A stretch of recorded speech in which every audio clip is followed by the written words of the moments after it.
Welcome to another episode of Eric's Perspective. Joining me today is the renowned artist, Tony Ramos. Tony, thank you so much for being here. Nice to be here. Thank you. Excellent. So I always like to start out by sort of starting from the beginning. Where were you born? East Providence, Rhode Island. East Providence, Rhode Island. And did you grow up there as well? Yankee. A Yankee through and through. And we don't mean from the baseball team either. No. Yeah, excellent, excellent. And so what was it like growing up in East Providence, Rhode Island? It was very interesting. It was that we were in a bubble. You know, all of that racist stuff was going around. But, everybody, a lot of the people in the neighborhood were immigrants. Oh, okay. Italian immigrants, Syrian immigrants, people who came before World War One. Uh-huh. And everybody seemed to get along fine. And my people are Cape Verdean. My mother's family got here in 1885, I think. Oh, is that right? And my father arrived just after World War One. So it's a strong community. And a tolerant one, too. I mean, very much. Yes. Very much. We're Africans, we're African. It always upsets me when I see all those programs about immigrants to the United States at that time. Uh-huh. And they never have anything about, here's all these African people, us Cape Verdeans, my father came on his uncle's three-masted schooner. No kidding. He was very proud he didn't come like those Italians and those Irish people. Stuck in the lower class section of the ship? It wasn't. This was not luxury. Okay. It took them like 28 days. And once that last goat was eaten, you were in trouble. And there's no telephone, so when people left, you didn't know if they'd get there. And many didn't. Many didn't. But there's a very large Cape Verdean community in southern New England and here in California. Oh, no kidding. As well, yeah. Here in Long Beach, lot. And so do you still have relatives you're back in Cape Verde that yes. you are in contact with? Yes. Oh, that's really cool. And in France and in Rotterdam, wherever there's a port. Spread out across the world, basically. Yes, yeah. And so please educate us, who, if any of the Europeans, because they spread across the African continent and colonized it and divvied it up and so forth, who were the colonizers, if there were any, in Cape Verde? In 1462, a guy named Antonio Danoli, an Italian working for the Portuguese, came out of the fog and stumbled on these islands, and there was nobody there. Literally nobody. I'm literally a product of the Renaissance. Oh, no kidding. The mixing of the various cultures that were there. Creole, the Cape Verdean Creole, was the language of commerce for 100 years all along the coast of Africa. And is it related to any of the... Portuguese. It's a Portuguese-African thing. Oh, okay. So would, let's say, a person descended from slaves in Brazil, would they be able to understand this version of Portuguese, do you think? Or? The Creole that they speak in Cape Verde, most people speak Portuguese as well. Oh, I see. Same like Brazil. I see. But interesting. Mm-hmm. But also fascinating, you said that was your uncle's schooner. Is that right? My father's uncle. Your father's uncle's schooner. My father's uncle. Yes, he borrowed, I think, 50 gold pieces from his aunt to come to America. And his objective was to, once he got this, it wasn't like he was in the business of transporting back and forth. He was literally himself coming this way. The family had a business. I see. And they would take things to Guinea-Bissau along the African coast. Oh, wow. And my father worked for his uncle. I see. And I think he fell asleep one day while he was supposed to be watching, and my uncle fired him. So that was time to go to America. that sealed the whole deal. Then, right? Yeah. That's really fascinating. That's incredible. They're great photos. There's a Cape Verdean museum that my family just helped put together in East Providence in Pawtucket, which is a large Cape Verdean community. And there's these fabulous photos of these people on these boats coming in, and they didn't go through Ellis Island. They just sailed into New Bedford, sailed into Providence up until the 60s. The 1960s? Up until the 60s. The last one, I think, was the Madeline and the Ernestina. No kidding. And the Ernestina is now a museum in New Bedford. Oh, wow. And again, it's a long story, but I had a lot to do with it coming here from Cape Verde. Oh, wow, that's really fascinating. So if somebody were to go to Providence or East Providence, they could visit this museum you were telling about? Yeah, and the Cape Verdean Club and The Cape Verde and this whole cultural thing, and it's West Africa. Oh, okay. That's fascinating. So I would encourage listeners and viewers to definitely put that on the to-go list. There's on YouTube now, it's just nothing but stuff about Cape Verde, Cape Verde, Cape Verde. But when I was a child, we were called the Green People. Nobody knew who we were. You say you're from Cape Verde, Cape Verde Islands. They say, oh, is that near Long? Where in Long Island is that? Yeah. So, yeah.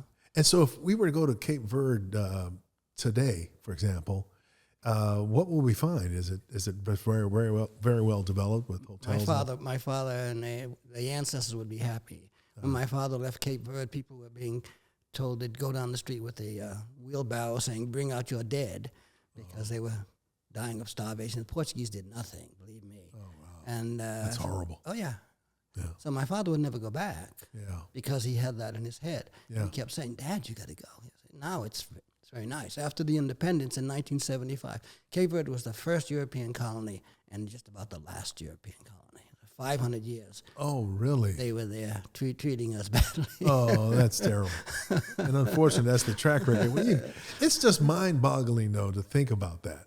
I mean, first of all, to colonize and, of course, then kidnap people, then drag them against their will across the country. But it's the story of the Irish and the Italians. It wasn't similar. It wasn't the middle class and the aristocrats that left. Right. It was the folks getting away from those guys. Yeah. So that's what happened when they got these Providence. All these people they were all kind of the same. We're getting really that guy that owns all the property back there. He treated us bad, and here in America, we can do good. You know? And so, how were the people received when they got there? Do you know? Did your dad ever talk about? There's a lot of funny stories. It's a little funny story about how a lot of people came and they had to go through customs. You get off the boat and you got to go to customs. Right. And somebody said, you're looking at this thing and you're supposed to be able to read. And it says you're Portuguese.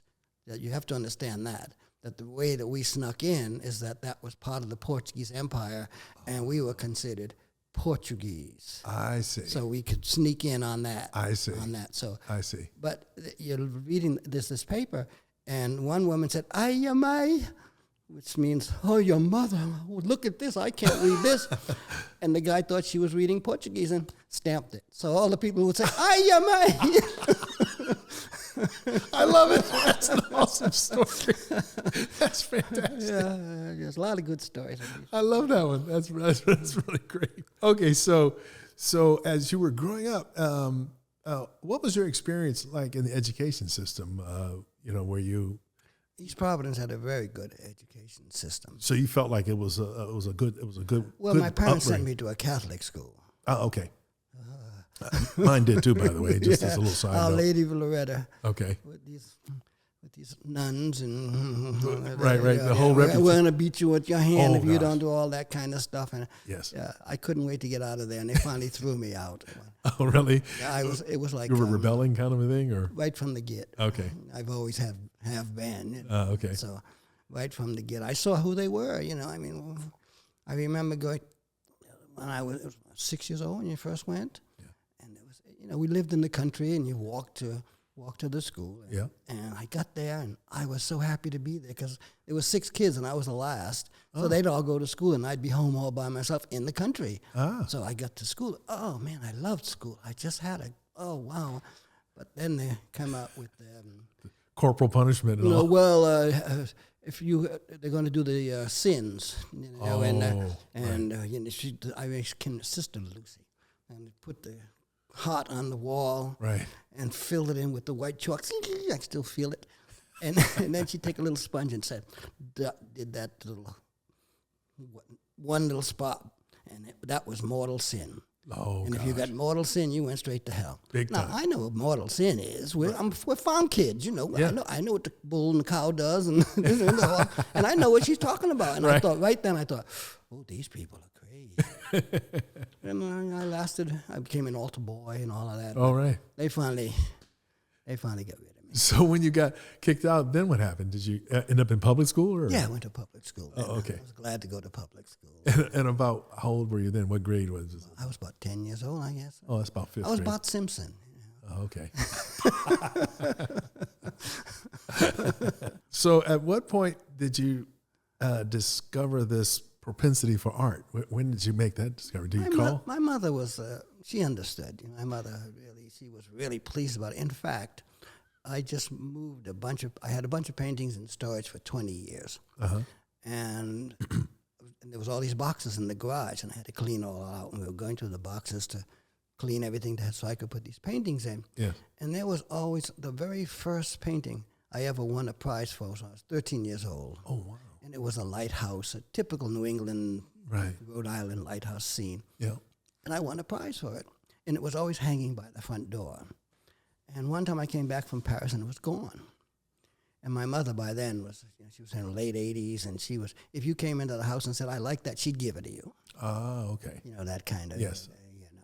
And so I figured that she had just given it away. Ah. And that was like 25, 30 years ago.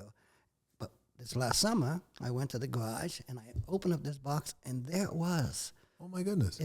Obviously, it had fallen down, the frame had broken, and so she had put it in this box. I cried. Oh. I cried. Wow. There was my very first That's painting. what an experience. And she had saved it. She saved it. She had saved it. So Mama tried to get me to go to RISD in the summertime. Uh-huh. RISD had a program for kids in the neighborhood. You could go to RISD and take classes and learn to draw and all that. Uh-huh. And my mother wanted me to do it, and I refused. I wanted to go play ball with the kids. Okay. Summertime. You're typical. I can understand where you're coming from. It's summertime. I'm not going to give my Saturdays to go down there into school. Exactly. That was the other part, right? You had this liberating time. You're going to have some fun. That's right. So. And by the way, just for everybody out there, RISD is the Rhode Island School of Design, right? Yeah, Rhode Island. Just to explain. Well, I later taught. Okay. Excellent. We'll definitely get to that for sure. Yeah, very prestigious institution. One of the best art schools in the world. Yeah. One of the artists I used to show. Do you ever know Jerome Meadows? I was just curious. The name is familiar. He graduated from there. Uh-huh. So anyway, just a side point. So at 13, you win this prize for the piece. That was really kind of cool. And you said it was kind of a typical New England scene with a lighthouse and that kind of thing. It's a watercolor. And a watercolor. Watercolor. Oh, okay. Yeah. And so, had you started before you got to age 13 when you were drawing or doodling? Yeah, I was drawing all the time. Yeah, sure, I was drawing all the time. Because one time I never forget, I had this emerging artist. I can't even recall his name off the top of my head, but I remember him being asked, why is it that you, as it turns out for him, he was painting. Why is it that you paint? And he said, because I have to. It wasn't even a choice anymore. It was something inside of him that he just had to do. And he was following that. I'm not quite so romantic. Okay. In your case, what would be the main motivator, do you think? I always loved art school, but it's not a drive. It is now. It is now. But at that time, I was a child, I didn't really understand all of that. We were working people. But you were still doing it, though. I was. And why? And my mother understood it. And she sounds like she was encouraging. What kid doesn't like to draw? This is true. My theory is that Picasso's he's trying to get back to draw like the kids do. That's what he said. He wanted to learn how to draw like a child. Yeah. Because by then, as one person used to tell me, you go to school and they just kind of drill that out of you. The whole culture. Yeah. You don't be an artist. You want to be a doctor, lawyer, Indian chief. No, exactly. This completely it's irresponsible to even especially for people for me like first generation, second generation. Yeah. You want to be doctor, lawyer, Indian chief again. Right. But my parents weren't like that, thank God. That's amazing. So your dad too, was he supportive? Yeah. They were both very, very supportive. Oh, I like that. Yeah. I wish they could see me now, actually. Yeah, well, who knows? They might be, depending on your belief system, they might be smiling down as we're speaking here. So as you progress, you said that was a watercolor that was the White House. I mean, the lighthouse. Beg your pardon. Were you using other mediums? When did you get involved? Oh yeah, my mother would have old shades, and I'd draw on it and cut it out and glue it to the wall. Like a collage kind of thing. Yeah. Yeah, very much. Okay. I had one of it that I had done, and she had it in the hall over the telephone, and I literally glued it to the wall, and they liked it. You know. And now that I'm older, I realize you glued that thing to the wall. You know, it's like little kids drawing on the wall, but this literally I glued it. You literally to the wall. glued it to the wall. Yeah, you're right though. A lot of parents, my parents wouldn't have. They would have basically scolded me for doing something like that. Exactly. Yeah. No, my mother was quite proud of it. You know, and she would show people, see what he did. You know. Oh, that's very nice. Did you have many siblings? There were 6 of us. 6. There were 6 children. And where were you in the line? I was the baby. You're the baby. Okay. What is called in Creole the corder de mamãe. Mother's heart. Okay. I was spoiled. Okay. Were there mostly boys in your family? There's 4 boys and 2 girls. 4 boys and 2 girls. Okay. There's 3 of us left. Okay. And is everybody here in the States, or are they spread out? Yeah, they're in Rhode Island, still in East Providence. Okay. Rhode Islanders don't go very far. My brother would say, I'm going to New Bedford. You want to come? And it was like a major journey. But New Bedford's 16 miles away from Providence. Yeah. But it's in Massachusetts. There you go. I love it. But you actually, am I right in saying that you live overseas, right? I live in the south of France, yes. The south of France. Mm-hmm. And what attracted you there, by the way? Well, I moved to Paris in the 1980s from New York. I had a television studio in New York, and I decided that they elected Ronald Reagan, and I said, time to go. I remember him when he was governor of California. Oh, yeah. And the first thing he did was attack the education system because it was socialist, and he had those 12 guys behind him that were just the worst. Right. And I said, I remember what he did to California. You can trace everything that's going on right now back to Ronald Reagan. Mm-hmm. And so I moved to Paris. Oh, okay. Just like that. And how did you pick Paris of all the places? It's kind of a romantic idea of Paris, I mean, who wasn't in Paris, James Baldwin. Oh, sure. Henry Tanner, right? Exactly. So, okay, so Tony, when you were, at what point did you start taking formal lessons? Did you take any while you were a child, or it wasn't until you graduated high school? I went to Southern University, and my master's is from CalArts. A master's from CalArts, okay. Yes. So how did you end up in California, by the way? Was that to go to CalArts? Well, I was at Southern University, and Allan Kaprow, if folks know who Allan Kaprow was the founders of Happenings and all that kind of stuff. Yes. And he did an happening at Southern University. Okay. And from there, he invited me out to California, out here, and he was building like 15 ice houses around the city. Okay. And there used to be an ice company on Melrose Avenue, and we'd get these huge ice blocks, and then we'd go around up to the top of the mountain up of Pasadena or down at Watts and build these ice houses, like rectangular squares. No kidding. Rectangular squares. Rectangular structures. Yeah. And people would come by. It was the 60s, and people would come by and put watercolor on it, and they'd drip and put flowers in it, and then it would melt and disappear. Oh, okay. And it was 110 when we were doing it, too. I remember that. No kidding. In fact, there's a Dennis Hopper book, for the coffee table book, and it's photographs of Dennis Hopper from 1961 to 60, whatever it was. Okay. And I was with Betty Saar at the Hammer Museum one day, and I saw the book, and I said, oh, I remember him. Let me look in this. And I opened up the book, and in the middle, I'm in there building these ice houses, and I'm 17 years old and skinny, and so there That's it is. Cool. That's really cool. So was he there too? Is that the reason the photograph was there? Was Dennis Hopper there or no? Dennis Hopper, it's the book of Dennis Hopper's photographs. Of his own photographs. Of his own photographs. He's the photographer. He's the photographer. Oh, I understand. Yeah, and he took a bunch of pictures. I'm in a number of these pictures of this happening that Allan Kaprow invited me Oh, my God. I got to get this book. I want to see myself. It's called Dennis Hopper's Photographs from 1960 to whatever it is. Oh, okay. And then I got invited again to another happening of Allan Kaprow's in Chicago and did all of that. And what was that? Did that involve ice too? Or was that was different? called a moving, I believe it was called. Oh, okay. And he was moving this furniture all over Chicago. And you mean the same piece of furniture each time, or it was just moving for different people who needed stuff moved? Allan's whole thing was about work. It was the process that was the art. Okay. And so the whole, you worked. Yeah. Physical labor. Physical labor. It was mixed. Basically, there was a result of it. You know, you did the physical labor. Yeah. A job. That's interesting. Job as subject matter for art. Job is art. Art as life, actually, is what one of the titles of his books. Oh, that sounds Art appropriate. As life. That sounds appropriate. It was one of the things he taught me. Oh, okay. To see that creativity as a function of life, and that no matter what you do, if you do it well, you're an artist, really. It's like the Balinese have no word for art. Oh, really? They only have a word for what you do well. Oh. And all the Balinese people do these things, Whatever it is, whatever it is, doesn't matter. Yeah. That's interesting. Yeah. Wow. Because I know a lot of people,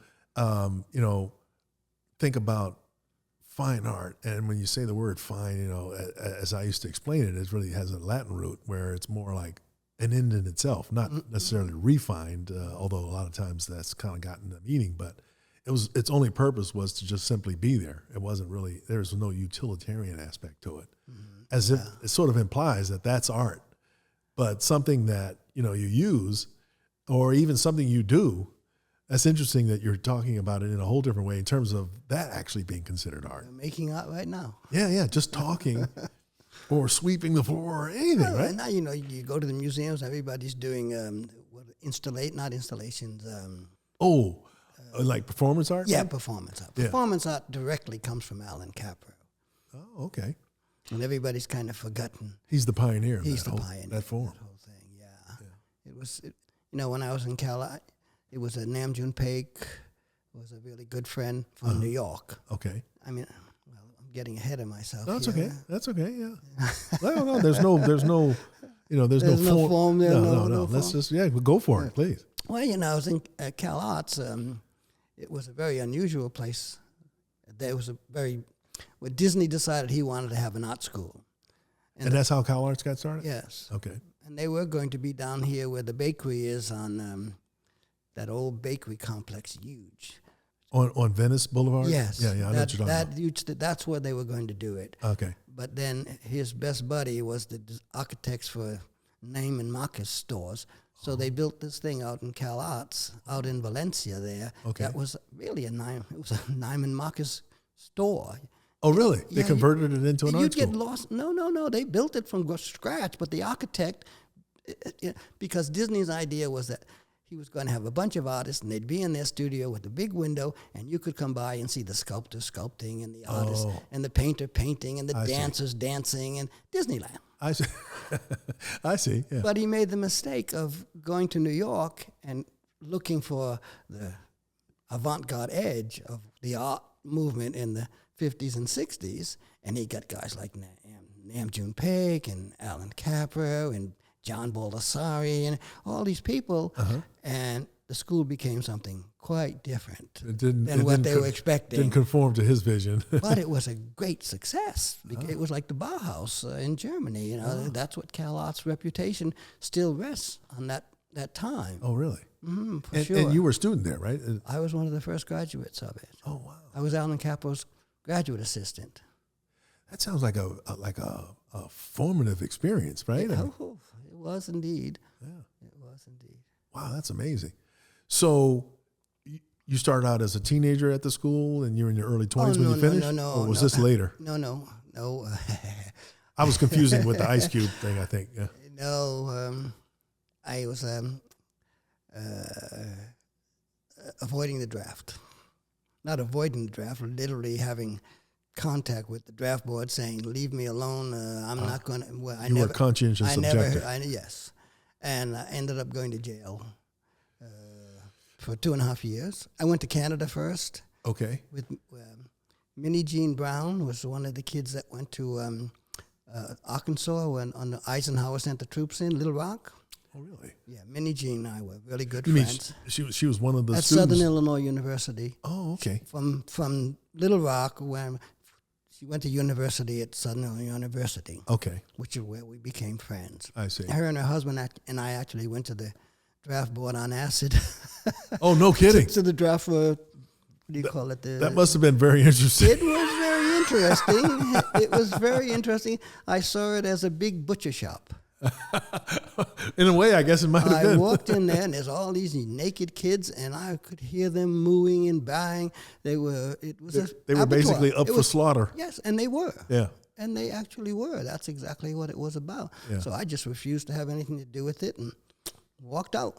And I went to the museum in St. Louis, the big museum, and they had a Morris Louis Sullivan show. Okay. Grand abstracts.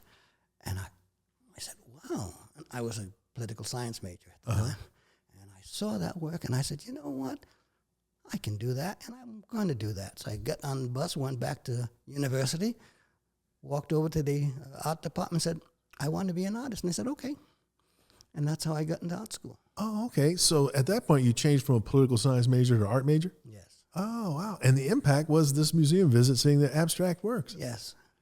That's amazing. I love it. Mark Rothko, that's what it was. It was Mark Rothko and Louis Sullivan. Oh, okay. And it was a fabulous work. Yes, yes. You know, I just want to spend just a little bit of time because there's so many people, in my experience as an art dealer, I had so many people come into my gallery when I had abstract pieces on the wall, and they would say something like, I'd never heard it before, I need to become an artist, my 5-year-old could do that.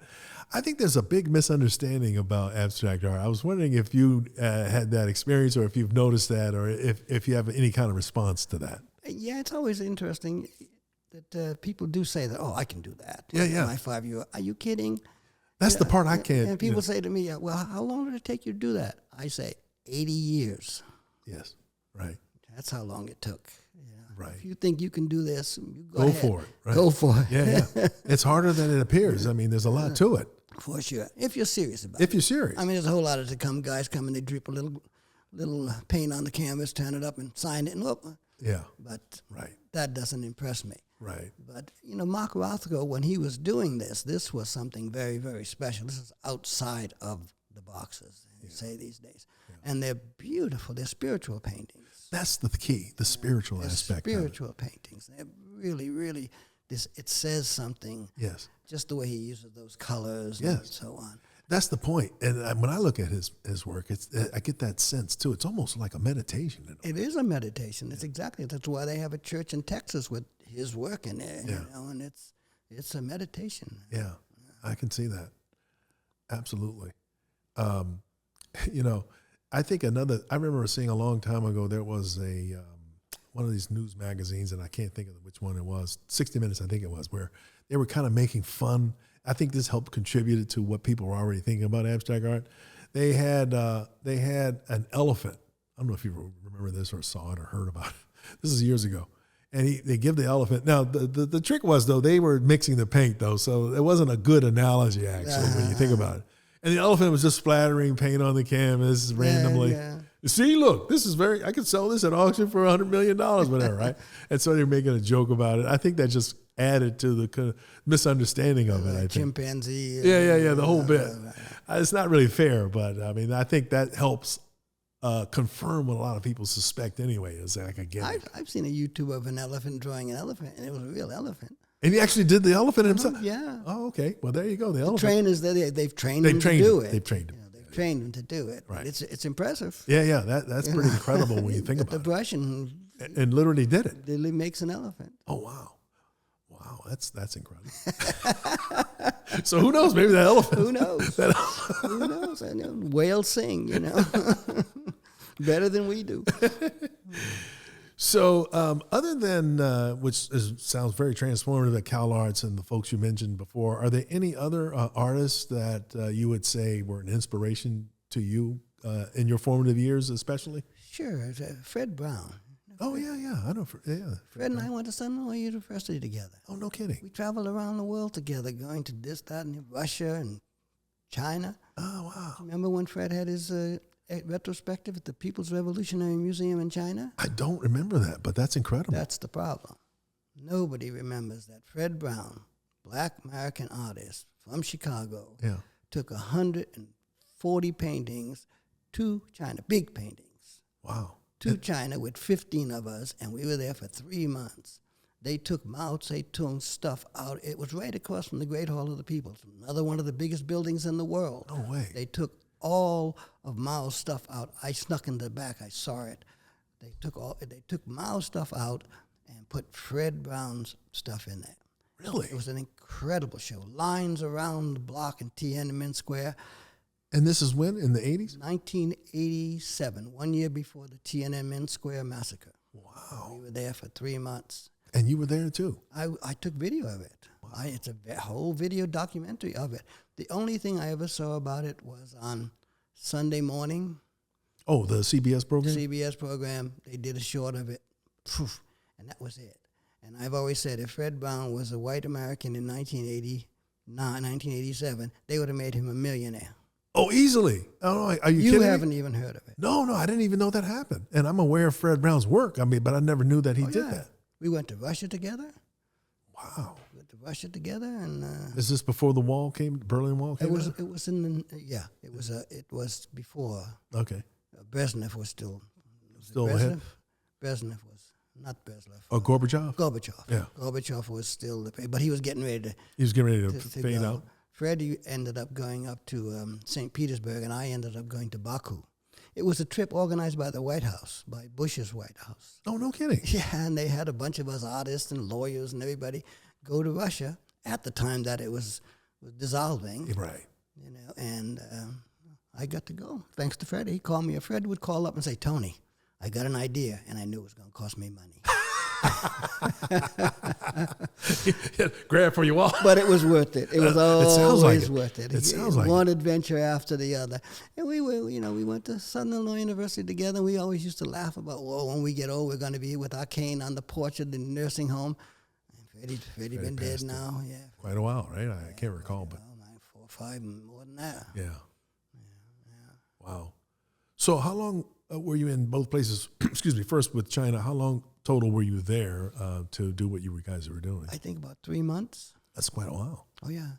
And then same thing in Russia. You were about that Same thing in in Russia. Yeah, enough to travel around and wow, see a lot of stuff. Oh, that's fantastic. And I've got video of it. I've got 90 hours of the dissolution of the Portuguese Empire. Really? From the 70s. Yes. Wow. Because that would include Angola, right? I got a grant. I got a grant from the Rhode Island Committee for the Humanities. When I excuse me, when I left, when I got out of jail and all of that, I went to Rhode Island, and I got a grant from the Rhode Island Committee for the Humanities to buy video equipment. In those days, now everybody has one in their telephone, but this is a huge, it's a huge Sure. thing. And I carried it all over Africa, Senegal and Guinea-Bissau and No way. Cape Verde, yeah. And you made this 90-minute. No, I have 90 minutes of tape. I made some small pieces I see. out of them, but the base material is like 90. It's the historical stuff That's a fascinating title, though. The dissolution of the Portuguese Empire. Yeah. Did I get that right? Yeah, that's what it was. And so I'm just trying to understand, how did that present itself? I mean, in the video. How did I figure it out? If I were looking at the video, how would I know, other than the title, that was what it was about? What did you film? When you can see the Portuguese flag going down and the Cape Verdean flag going up. That's a good one. After 500 years. 500 and all these black soldiers with the thing there, and the Chinese ambassador and the French ambassador, all the... Was the U.S. ambassador all the PAIG, yeah, he was there. And the PAIGC, the Party of African Independence, Pedro Pires, who became the president. I've got a lot of good stories about hanging out with those guys. Oh, wow. Well, share one with us, if you don't mind. Whatever stands out. Okay, yeah. Well, I was there. I was this young kid with this video equipment. Yeah. And you had to go from island to island. There's 15 islands. Okay. 10 of them are inhabited. And the Portuguese had come to get ready to give it up. Okay. And so I was going around with my video equipment because I didn't know what Cape Verde was. I was a Yankee from Rhode Island, and I knew they speak funny language, and they get this food, and it's a Cape Verdean club, but that's basically it. Yeah. So I decided I wanted to find out what my roots were. So I went, and I got this equipment. So I'm going from island to island, and of course there's no hotels, there's nothing like that, so you're staying in the best place around, which is where the president, the the guy who's going to become the president of Cape Verde, and the guys who've been fighting the Portuguese for, PAIGC and I would stay with them in this place and hang out with the guardians. So when it came time to leave, and I'm starving to death, there's no food, must have been like that. Oh, wow. And we got there to Sal Island. And Sal is an island, it's a big airport, a big international airport. Now it's a big international airport for tourism. Okay. But the Portuguese built it as like an aircraft carrier so they could bomb Angola and Guinea-Bissau. All that war was going on as the Vietnam War was going on. Right. Nobody ever heard about it over here, but there was war in Africa, and they were doing the same thing in Africa. The Portuguese were doing the same thing in Africa with napalm from Michigan as we were doing in Vietnam. Yes. So all of that was going on. Simultaneous to the Vietnam War. Uh-huh. So here I am in Africa, and all of that is going on. Wow. So I get on the plane with these guys, and when I arrived in Senegal to get to the Cape Verde Islands, I had this costume made. Revolutionary costume, khaki, Okay. the whole number, which is what they're all wearing. Right? Oh, okay. And I go on the plane, and the guy says, Nino, I remember, he says, Tony, don't go back. Come on to first class. Come out front of the plane with us. So I'm in the front of the plane with the general from Portugal and all the high muckamucks and me. Yeah.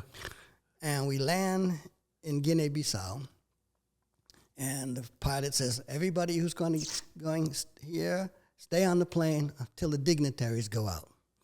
Now, I don't have my video camera. Oh. And I have a rule that the best stuff is never videotaped. I don't care. Not that everyone has it. The best stuff is on. So now I know that my bag is in the hole, and the door opens, and they all go out, and they've got the red carpet, and the cannons are going off in the gun, and I step out last, and all the guys are welcoming the brothers home. Yeah. And you can see them saying, who the hell is this? But he's with the boss. So he's got to be somebody, right? Got to be some, and he looked like us. The costume is all there. The costume's all there. He looking like it. And so I walk down, and they do the whole number, and get in a little limousine and drive to this place, and the guy takes my passport, and he comes back with that. They drive me away, but that's a little story. Oh, I love the story. That's awesome. That's awesome. And the fact that you say a lot of stuff, it just never gets recorded. Never. The best stuff. The best stuff. Just when you want it and need it. It's all in here. Yeah. Well, yeah. That's it. Yeah. There's no record of it except I just told it to you. Exactly. The verbal, the oral history, so to speak. Oral history. Exactly right. Yeah. Exactly right. Yeah. That trip was really amazing. The first time I went to Africa, I went to Senegal, and I refused to fly on South African Airlines, which could fly from New York to Sal. Okay. And the Cape Verdeans had gotten some kind of permission from the African Union to allow the South Africans to do that. So and this was when apartheid was still rearing its ugly head? Yeah. Oh, yeah, for sure. So I refused to give them my money. So I went on Air Afrique, which was a Senegalese airline at that time. Okay. So, it's black plane, black pilots, all that. Land in Dakar. Yeah. And they send my video equipment to South Africa because I don't think they could believe that all this fancy equipment was going to Senegal. Oh, no. Well, it kept me there for a month, which I wouldn't have done. I would have just been there for a few days and gone on to Guinea-Bissau, and from Guinea-Bissau going to Cape Verde. So I'm stuck there in Africa for the first time, Senegal. Okay. And I have nothing, and the first thing that happens to me is I decide to ride the bus with my black brothers instead of taking that Mercedes taxi cab in the front. Okay. I get on the bus, I got my bag, and there's one guy on this side and one guy on that side, and while I'm talking to this guy, he's cutting my bag with the razor blade on this side. Oh, no. Welcome to Africa. Yeah. Welcome to Africa. My black brothers. I learned quick. Just like anybody else, Right, of course. Just like anybody I don't know. Yeah. Now I know. But then I was so romantic. Of course. My black brothers, I'm here in Africa, blah, blah. Of course. So they cut it, and my passport's in there. My money's in there. Oh, no. My letters of introduction to the PAIGC's in there. No, that's I got horrible. Nothing. That's horrible. Got nothing. Fortunately, there's always an angel. I had a letter to this. I had a Sudanese friend who worked at the UN, and he had given me a letter to his friend. So I go over there, and they kind of take care of me. So now I'm walking. It's Easter Sunday, and Cape Verdeans are Catholic. Okay. Portuguese Catholic. So I'm walking down the street, and there's a big old cathedral, and I see it, and I say, let me go in here. I bet you there's some Cape Verdeans in here, because my aunt had lived there. I had family there, but I had my address is gone. Yeah, you don't even know where to go. I don't know where to go. Yeah. So I get there, and sure enough, I see these people. I know Cape Verdeans when I see them. Okay.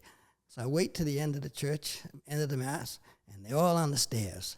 And I go up to there's a guy, and he's being surrounded by all these people, and I go up and I say one of the few phrases I know in Cape Verde, "Enya como busta, minha filha de minha mushin de Providence." It's my cousin.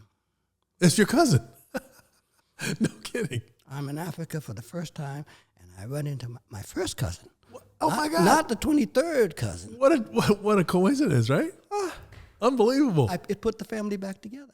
Oh, my God. That's My father ended up going to France to see his sister after this. No kidding. Put the whole family. There was years of no communication. Oh, my God. That is amazing. Mm-hmm. Yeah. I love it. Yeah. Just a chance thing, man. And it sounds like part of the reason was you got ripped off and you got... That kept me there They for kept you there for a longer Otherwise, period. that wonderful thing that happened, Yeah. I mean, a wonderful thing that happened. My cousins live not far from me in France, from my aunt's side of the... I'm still there.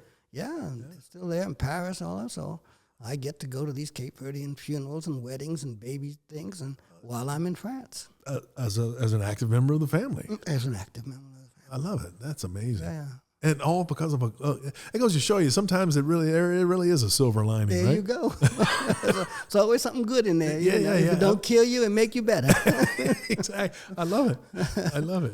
So your creativity shows itself up in video, but it's also in painting as well, right? I've always done painting, but even when you were doing the video, right? Yeah, I've always done painting. It was really what I love to do is painting. Oh, okay. But I got sidetracked. I became a grandfather of video back in the 70s. Oh, okay.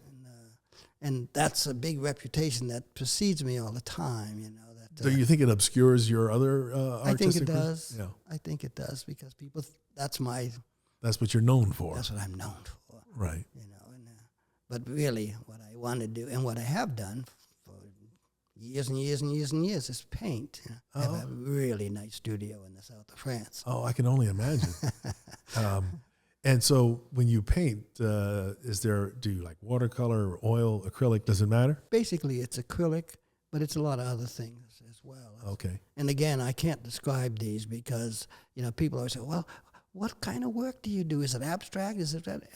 If I was a writer, I could describe it. You could verbally or in verbally writing. do it, Yeah. but I can't tell you what that is. It's best just to see it. You have to look at it. Yeah. You have to see it. Yeah. Exactly. Yeah. Absolutely. So as a visual artist, are there any artists that as you were developing that part of your creativity, are there any visual artists that or inspiration or any that you look up to? Yeah. There's some Australian artists, Australian Aborigine artists. Oh, okay. One in particular is Péatre. That's her last name. Helen Péatre. Is she still alive? Is she living? No, she was 85 when I happened to go to the Quai Branly in Paris. Okay. I like to go there when I land in Paris and go to this museum. Okay. It's all the treasures that the French have stolen for the last 300 years. And they've got a fabulous collection of stuff. Oh, okay. Can you say the name again? The Quai Branly. Quai Branly. Yes. Okay, because everybody goes to Paris, myself included, the lingerie. It's just down the street from the Eiffel Tower, right on the water. Oh, okay. It's a fabulous place. Oh, thank you for telling me. I didn't even know about it. Quai Branly. Okay. Like I say, the treasures, they've been stealing treasures for a long time. It's like it's a British museum. I was going to say, you don't have to go to a pawn shop. You can just go to the They got museum. everything in there. They have fabulous stuff. Anyways, I go in there and they've got this Aborigine thing. Okay. And it's all dark and, I say, what is this?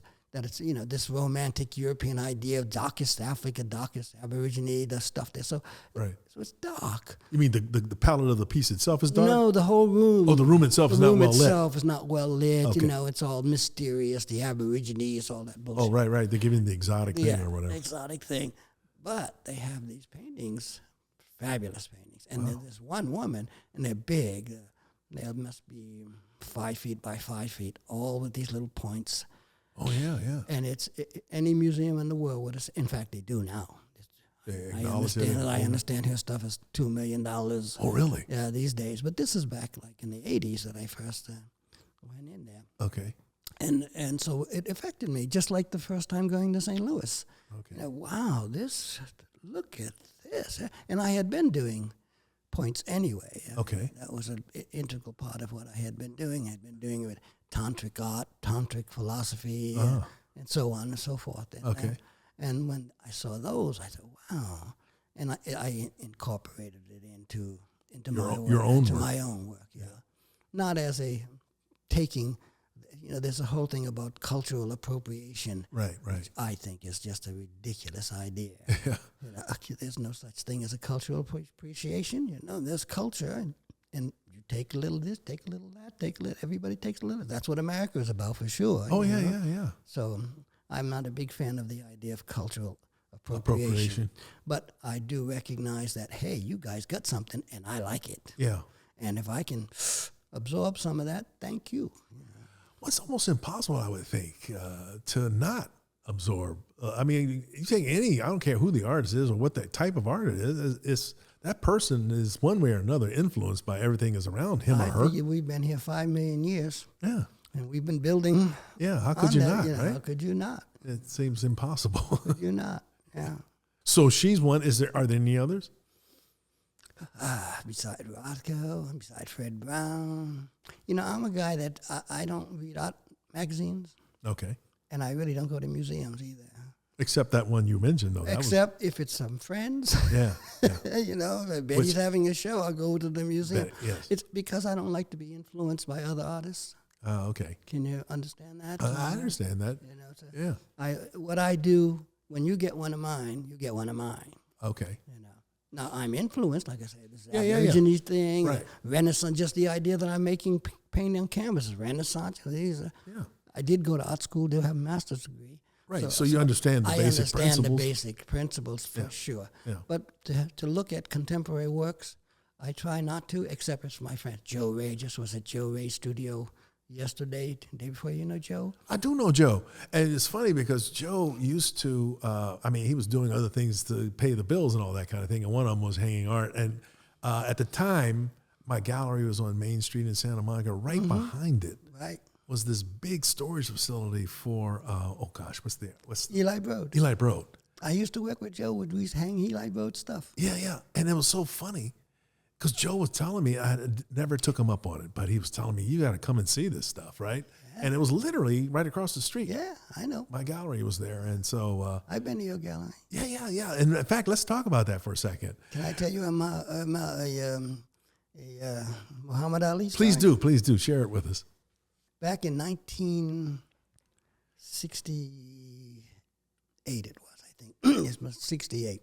And I was in Chicago. I had been going to trial. They had found me guilty, and I was supposed to turn myself in Providence to the federal authorities. Okay. So we flew, me and my wife, she was a Scotch-Irish girl, dear Ann, and we flew to Chicago to say goodbye to the in-laws. Okay. And then we went out to dinner in the evening, and as we left the dinner, here comes Malcolm X. Muhammad Ali down the street. And this is just when he had just changed his name, because he was in town to go to trial for refusing. Okay. If you remember. Yeah. So here he comes now, and he's now Muhammad Ali, and he's got these young people all around, like little dogs. Muhammad. And he sees me, and I'm with my Scotch-Irish wife. Yes. And he made some nasty comment. Because of the ethnicity of the wife? Yes, of course. And I'm thinking, this is the greatest guy on the planet here. I'm not going to let that slide, right? Get in the way. Yeah. So I go up to him and I tell him, I'm here for the same reason you're here, and I'm going to jail tomorrow. His whole demeanor changed, and he hugged me and kissed me. Oh. And all these people are like, hugged me and he kissed me, and he said, Allah is with you, brother. You're doing the right thing. Oh. And we went our separate ways. Oh, okay. I go to jail. I go to graduate school. One day I get an invitation to your gallery. what's his name? Howard Bingham. Howard Bingham is having this photo show. And that's in 1993, by the way. Is that when it was? Yep. 1993. So I thought, I'm going to go down there and see Muhammad Ali. I'm going to tell him that story about us meeting in Chicago. Yeah. So I get to your place, and they've got the lights and the paparazzi and the limousines. And I my God. my God. It was like getting in was like standing in line for a ride at Disneyland. It was my crowded. God. Yeah. So I get in there, I get in line, and I'm between these people, and I realize these people don't even know who Muhammad is. They don't know who he is. A lot of folks didn't really. They were in there for the lights and they got an invitation. It's going to be and I stood in line. Slowly he was down at the bottom of the stairs signing. Yeah. And I stood in line, and finally I said, hell with this. And I went over and I had some champagne, let the line die down. Yeah. And finally I get there. I get right in front of Muhammad Ali, and the guy with him says, that's it. Muhammad's tired, no more. So, okay, if that's the way the gods want to see it, I'll let it go. So Muhammad gets up, and he's shaky. Yeah. Remember, he was really. They say it was Parkinson's, but I suspect it might have been a little bit more than that. Whatever it was. It was Whatever evident. it was. It was evident, right? He was there, and he was very, very ill man. And he was going up the stairs, and I put my hands on Muhammad Ali's back, and I'm helping him up the stairs with these two guys on either side. I'm helping Muhammad Ali up the stairs. One of the greatest, fight like a butterfly and sting like a bee. Exactly. My God. And I'm helping the man up the stairs. And I get to the top of the stairs, and all them folks push me out the way. Muhammad, they push me. Oh, to get an autograph or Push something. me out the way. Right. And I said, kiss my ass. This not going to happen. So I pushed my way back in there, right back, and I pushed them out the way. Yeah. And I got in front of Muhammad, and I told him about meeting him in Chicago. And he hugged me. Oh, wow. And he kissed me. And he said, brother. Right. And I left. Wow. That's my story about your... That is awesome. The cool thing is, I mean, this is years later. You're running into him again. Because of you. Because you had the gallery. Yeah. And I happened to be living in town at the time. Oh, wow. What a coincidence and what a beautiful story, though. Yeah. I always hold that deep in my heart. I was really... that show, Howard had taken photographs of him from the time that he was Cassius Clay and still trying to entice or force his way into that championship fight with Sonny Liston. Yeah. And oh my God! But there was one photograph I will always remember that Howard took too. They should bring that up. But it was of Ali as a young person sitting next to Sugar Ray Robinson and Joe Louis. All right. What an incredible thing. Wow, what a great picture. Yeah. But hearing this story, though, it warms my heart to know that I didn't even know that took place at the time. Nobody does. Right. So the only reason that I'm telling you, there's no cameras. I don't know if anybody took any pictures, but I'm telling you this story. That's an integral part of me being with Muhammad Ali twice. Thank you for sharing that story. That's incredible. I love it. And by the way, I was curious to know because, I mean, for him, it was devastating. I mean, he had to sacrifice his championship as punishment for being a conscientious objector. And you how long were you in jail? 2.5 years. 2.5 years. Lewisburg Federal Prison. Was that in Illinois? No, it's in Pennsylvania. Pennsylvania. Nasty place. I was going to ask you, what was that experience like, if you're comfortable talking about it? It was Jimmy Hoffa stuffing mattresses with what was the name of that mafia guy? Carlo Gambini. He was in there at the same Carlo time? Gambini and Jimmy Hoffa were there stuffing mattresses. I said, hi, guys. How you doing, Carlo? Hi, Tony. Hi. Were they approachable? Did they? Yeah, they were. What are they going to do? Right. They're in jail like you. They're in jail like me, yeah. Wow. And when you got out, what was that like? Now you've been out of the society for 2.5 years. I went from the hole. From the hole is where solitary confinement. Big time. I had a good time with the guards at Lewisburg. I mean, I ended up out in the cattle farm around Lewisburg. Okay. I learned to be a cowboy. I can rope, I can ride, I can do all that. You're kidding? Oh, yeah, I was a cowboy. In fact, I was at Beverly Hills one time. I had some horses when I was living in Topanga, and I went invited to dinner at Beverly Hills. And we're all sitting there, and they're all talking about their horses, and and they asked me, well, where did you learn to ride? And I said, prison. Room got quiet. I was going to say, room got quiet. they probably didn't know what to say after that. They didn't, room got quiet. But anyway, yeah. So, but at the end, I was a real thorn in their sides, just like at Catholic school, I was always in the warden's face. You guys had a lot of respect for me. Guys were always afraid of being ill. And if you were ill, you had to go through all of that. By the time you got to the gate, you were dead. Oh, wow. So I would stick up for these guys, the mafia guys, everybody. And I would just refuse to eat and function. And then finally my job was to sweep around my bed. So they restricted, that was the way to separate you from the rest of the population? Eventually, no, the bed, it was a dormitory. Oh. Everybody would go to work, and my job was to sweep around my bed. They didn't want anything to do with me. I see. I was trouble. If they put me in the hole, there were 3,000 people at the gate. I see. Demonstrating. I see. So the warden, I had more power than he had, Wow. Yeah. And like you said, you were a thorn in his side. Oh, big time. He didn't want any trouble from Washington. His job. Yeah. His job. He got to keep it cool. Yeah. And the political prisoners were trouble for him. Yeah. And I was a big trouble. And that's an interesting way to put it, because that's what you were, a political prisoner. It's not like you got caught stealing something. It was literally you. There was a bunch of us in there. Yeah.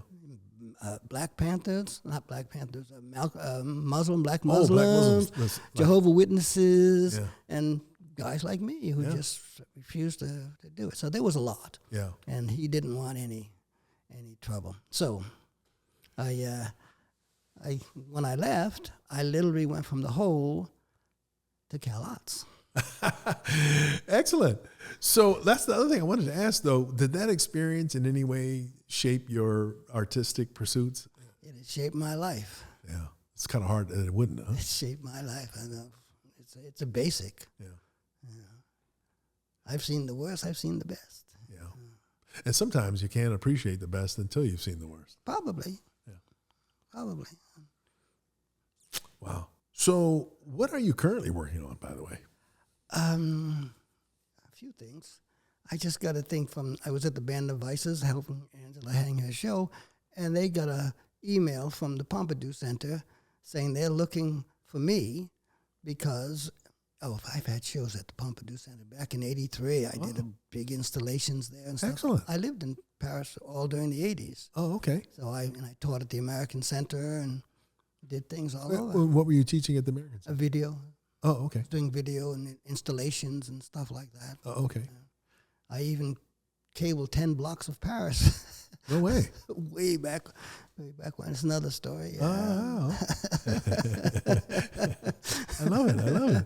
Yeah. So they're looking for a Black American artist from 1950 to 1990 who influenced the work. So I'm waiting for them to. I just sent them the email back saying I'll be back in February. We can talk. Oh, okay. So and I'm going. I think next week to Kansas City. Okay. There's a wonderful fellow named Alan Gray there, and Alan is I think chairman of the board of the Alvin Ailey. Oh, dance crew. Dance crew. Oh, okay. He was a good friend of Alvin's, and he controls Alvin's papers and so on. Oh, okay. So forth. Okay. But he's hooked up with these Chinese guys named the Chow brothers from Chicago, and they've made millions in the art world. And there was an old high school in the black neighborhood of Kansas City, and Alan has gotten his hands on it. And that was about 5 years ago. And they they destroyed the whole inside, and it's huge. I mean, it's immense structure. And it's now going to be an art center. Oh. And so he's asked Cece, I'm going to meet Cece, founder, there next week, to talk about having a show.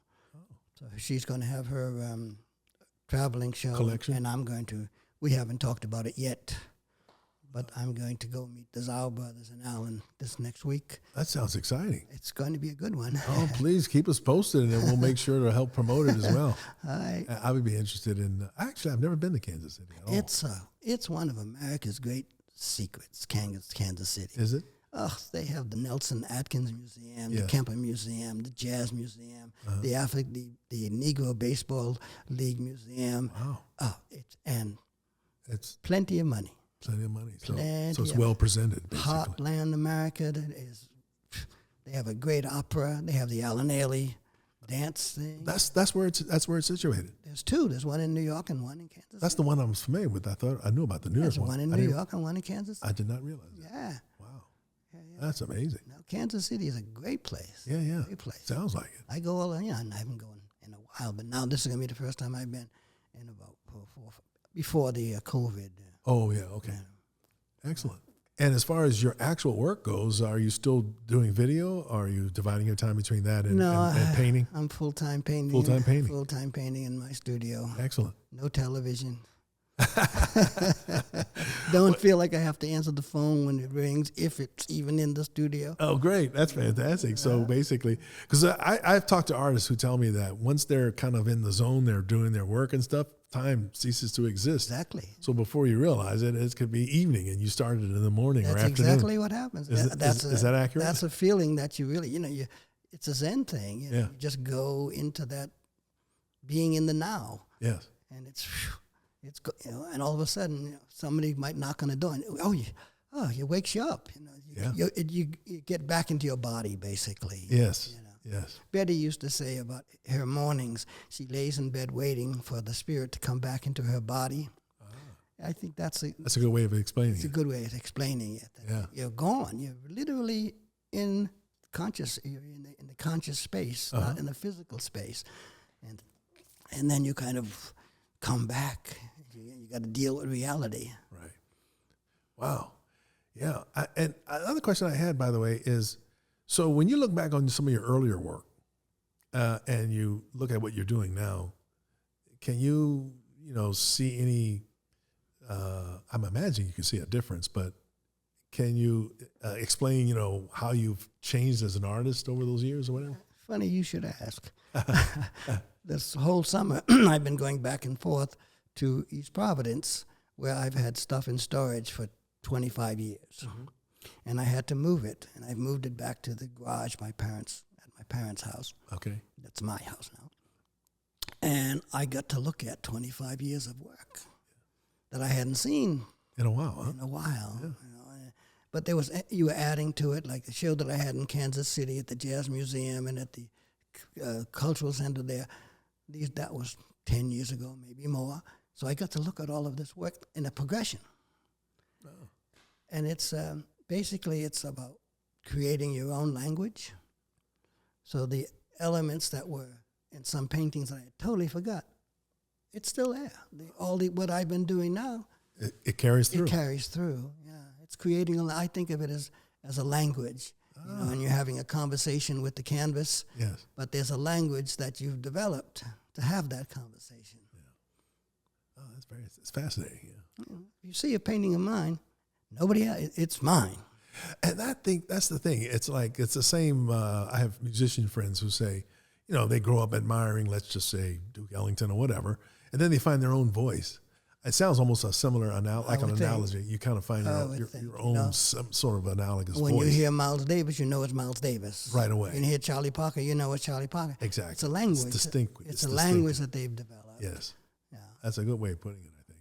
I mean, that's what a Mark Rothko is, He's developed. Yeah, you see one of his pieces, you understand why you see a Fred Brown, you know it's a Fred Brown, yes. Et cetera, et cetera, et cetera. Yes, absolutely. I didn't want to end this without pointing out that it's a coincidence, by the way. So our team put this painting here. It's by Edward Bannister. And I know he was active in Rhode Island, right? I belong to the Providence Art Club. Yeah. Which was founded by Edward Bannister. Ah. Now, you know the story of Edward. Yes. That he in 1876, just after the Civil War, yes. He wins, in Philadelphia, he wins the best prize for the best artist in America. Yes. And he goes down, and they tell him, what's it to you, nigga? Yeah. Right. But I'm telling him. Well, they refused to give him the prize. His boys in Providence, who later they found the art club together, they've just whipped the South's ass and made a lot of money. Yankees up there, it's the 1876. Yeah. So they put the pressure on. They won't give them they won't have a ceremony, but they send it north to Rhode Island. Mm-hmm. The club recently just found the award to Edward Bannister, and it's hanging in the yacht club. You're kidding? Yes, no, I'm not kidding. Really? And they just made a big bronze statue of him sitting on a bench right in front of Rhode Island School of Design. Oh my goodness! It was a big thing. It was a big thing. I've got to see and that. I keep my membership, even though I live in France and I'm there maybe 2-3 times a year. Yeah. I keep my membership for Mr. Bannister and his wife, who was a Narragansett Indian. Yeah. And these two people were really something special. And when I became a member, you have to have 2 members put you up for membership. Right.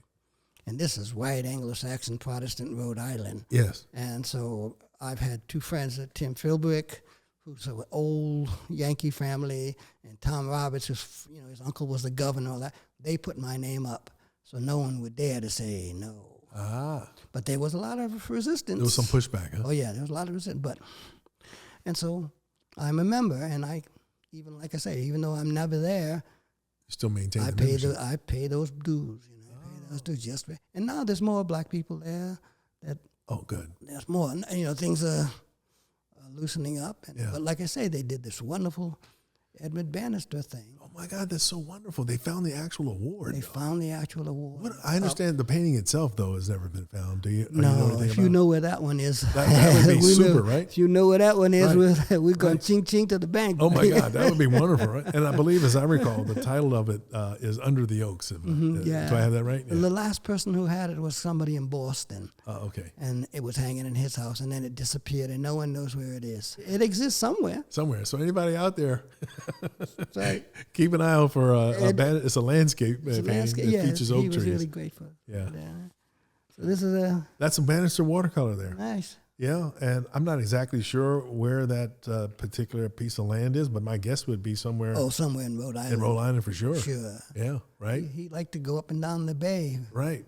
sailing down the bay and back again. And he would have his paint and palette, everything with him, right? Like Matisse, like Cezanne, he'd have his little stuff and paint outside. Exactly.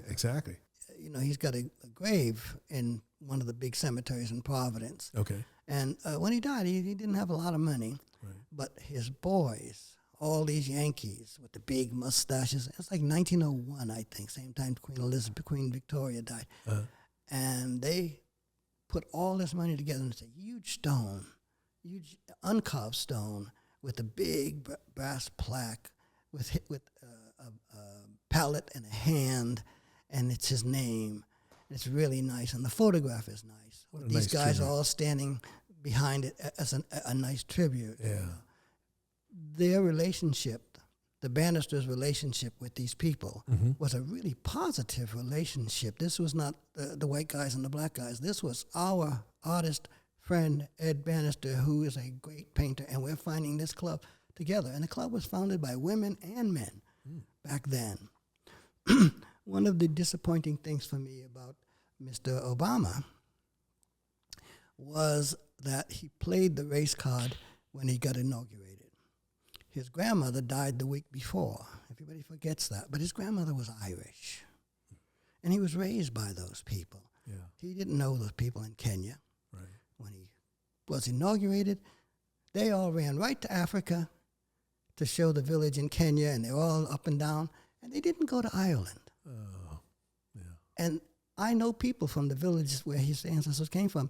They had a contest to see which village was going to send somebody to the inauguration. And they did. You never saw them in the inauguration. No. They had a song in Ireland about no one's more Irish than Obama. Oh, wow.